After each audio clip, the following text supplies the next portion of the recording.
നമസ്കാരം. Media vision വാർത്തകളിലേക്ക് സ്വാഗതം. വിവിധ വിഷയങ്ങളിൽ കഴിവ് തെളിയിച്ച കലാകാരന്മാരെയും ഉന്നത വിജയം നേടിയവരെയും കശ്യപ വേദ റിസർച്ച് ഫൗണ്ടേഷൻ പേരാമ്പ്ര വേദവാഹിനി ആദരിച്ചു. ആചാര്യ എം.ആർ. രാജേഷിന്റെ നേതൃത്വത്തിൽ നടന്ന കോഴിക്കോട് അതിരാത്രവേദിയിൽ മഹർഷി ദയാനന്ദം സ്വാമി ദയാനന്ദ സരസ്വതിയുടെ ജീവചരിത്രം ആദ്യമായി വേദിയിൽ രംഗാവിഷ്കാരം ചെയ്ത മാതാ പേരാമ്പ്രയിലെ കലാകാരന്മാരെ കാശ്യപവേദ റിസർച്ച് ഫൗണ്ടേഷൻ പേരാമ്പ്ര വേദവാഹിനി അനുമോദിച്ചു.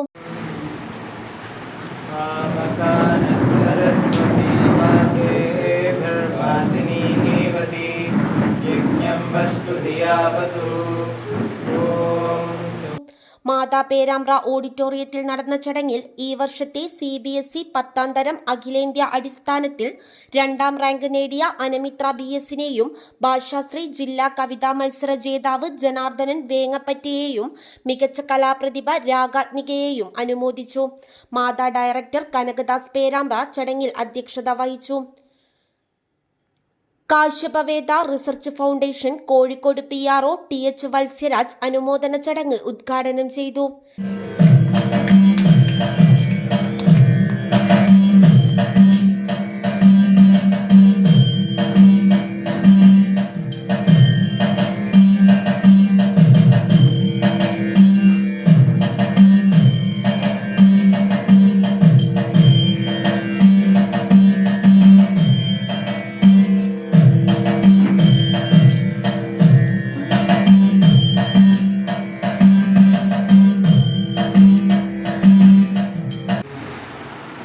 പരിപാടി അവതരിപ്പിക്കുക, ആ പരിപാടിയിൽ പങ്കാളികളാകുക എന്ന് പറയുന്നത് തന്നെ മഹത്തായ ഒരു കർമ്മമാണ്. ഒരു മുൻജന്മ സുഹൃതം എന്ന് പറയാം. ഞാൻ ആ പരിപാടി മുഴുവൻ കണ്ടു. എൻ്റെ പ്രിയപ്പെട്ട സുഹൃത്തുക്കളാണ് പലരും അതിൽ അഭിനയിച്ചത്. ദീർഘകാലമായുള്ള പരിചയമുള്ളവരാണ്. എൻ്റെ ഹൃദയത്തോട് ചേർത്ത് നിർത്തുന്നവരാണ്. ദയാനന്ദനായും ഭഗത് സിംഗായും ഒക്കെ അഭിനയിച്ചത്.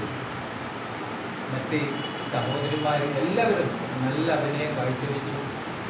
ആ 30 മിനിറ്റ് കൊണ്ട് ഒരു മഹത്തായ ഒരു ചരിത്രത്തെ വളരെ ചുരുങ്ങിയ രീതിയിൽ പറഞ്ഞ് അവതരിപ്പിക്കാൻ PK ഗോപിയുടെ തൂലികൾക്ക് കഴിഞ്ഞു. അതിനുമുപരി അതിനെ സാക്ഷാത്കരിച്ച ശ്രീ കനകദാസ്, അദ്ദേഹത്തിൻ്റെ കഴിവിനെ ഞാൻ ആദ്യമായി അഭിനന്ദിക്കുകയാണ്. അതിൽ അഭിനയിച്ച ഓരോരുത്തരുടെയും എല്ലാവരുടെയും പേര് പ്രത്യേകം എടുത്ത് പറയുന്നില്ല, കാരണം എനിക്ക് നേരിട്ട് പരിചയമുള്ളവരാണ്. മിക്കവാറും ആളുകളെ എനിക്ക് പേര് അറിയാവുന്നതാണ്. ഇതിലെ കലാകാരന്മാർ ഓരോരുത്തരെയും പ്രത്യേകം അഭിനന്ദിക്കുന്നു. കാരണം നിങ്ങൾക്ക് ഇത്തരം ഒരു ചരിത്ര ദൗത്യത്തിൽ പങ്കാളികളാകാൻ സാധിച്ചു എന്നുള്ളത് ഒരു മഹത്തായ കാര്യമാണ്. അപ്പം അതിൻ്റെ അത് ഇനിയും കനകദാസിൻ്റെ വികാസത്തിലൂടെ ഇനിയും കൂടുതൽ ഇത്തരം കാര്യങ്ങൾ ചെയ്യാൻ.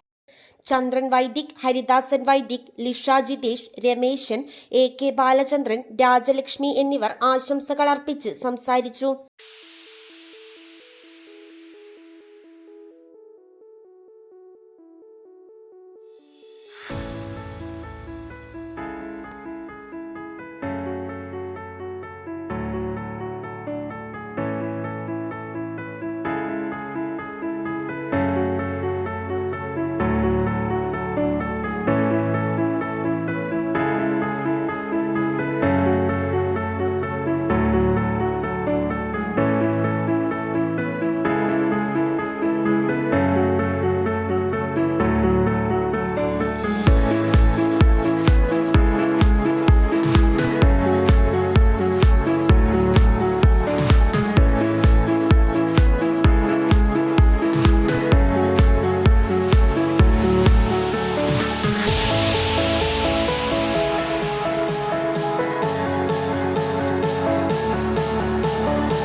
News bureau, media vision, Perambra.